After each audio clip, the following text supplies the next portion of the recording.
नमस्कार, स्वाद आस्वादमध्ये तुमचं स्वागत आहे। आज आपल्याला कोथिंबीरीच्या दशम्या बनवायच्या आहेत, म्हणजेच कोथिंबीरीचे पराठे बनवायचे आहेत। आणि नवीनच आलेला असाल चॅनल सबस्क्राइब केलेलं नसेल तर माझ्या चॅनलला सबस्क्राइब करून घ्या, बेल बटन ऑन करून द्या, लाईक कमेंट व शेअर करा। चला मग आता किचनमध्ये जाऊया।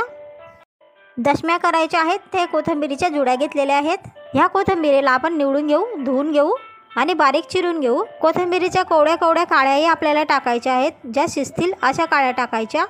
आणि पाणी न टाकता ह्या कोथिंबीरीला आपण शिजवून घेणार आहोत। कोथिंबीर शिजून तयार आहे।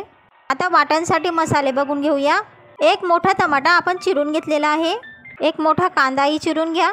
साधारण 1 इंच आल्याचा तुकडा, 10-12 लसूण पाकळ्या घेतलेल्या आहेत। चवीनुसार लाल तिखट, चवीनुसारच हळद मीठ घ्या। धना पावडर घेतलेला आहे, जिरे घेतलेले आहे। चला आपण आता हे सर्व मसाले मिक्सरमध्ये दळून घेऊया। कोथिंबीर शिजून तयार आहे, वाटणचे मसाले दळून तयार आहेत। 1 वाटी हे ज्वारीचे पीठ घेतलेले आहे, 1 वाटी बेसन पीठ घेतलेले आहे आणि 1 वाटी कळण्याचं पीठ घेतलेलं आहे आणि साधारण 3 वाट्या हे गव्हाचं पीठ घेतलेलं आहे। तुमची शिजलेली कोथिंबीर असेल त्यानुसार कमी जास्त तुम्ही पीठ घेऊ शकता। ज्वारीचं पीठ, बेसन पीठ किंवा कळण्याचं पीठ नसेल तर फक्त गव्हाच्या पिठामध्ये थोडं तेल टाकून तुम्ही घेऊ शकता।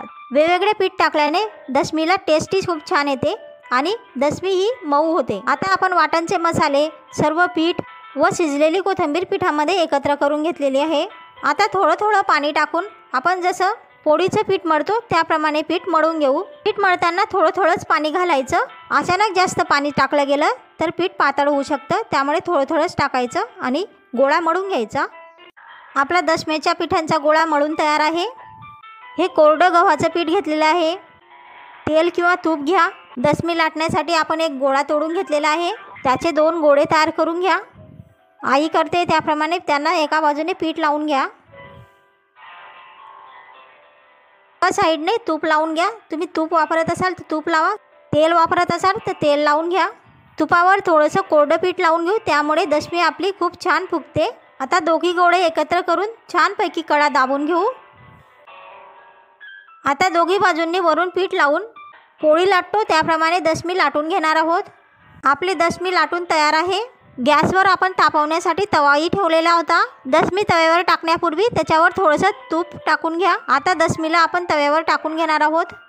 दशमी खालच्या बाजूने शिजल्यानंतर आपण तिला उलट करून घेणार आहोत। आता तूप टाकून घ्या।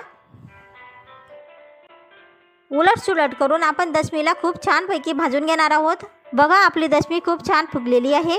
अशा प्रकारे आपण सर्व दशम्या करून घेणार आहोत।